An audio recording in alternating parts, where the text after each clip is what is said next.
people demand, maybe not in front of you, but in their hearts, kailangan si Pastor perfect. Kailangan si perfect ang mga kids niya.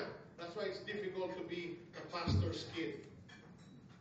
Now, you all know this man. He has a very powerful worldwide ministry, Benny Hinn. I myself interviewed Benny Hinn 3 times when he came here.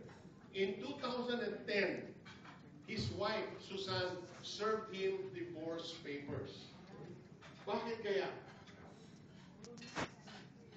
It says here, Reverend Benny, who is now divorced, admits neglecting his family due to busyness in the ministry.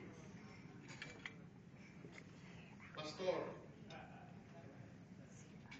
you are the mighty men and women of God with a calling. When God called you,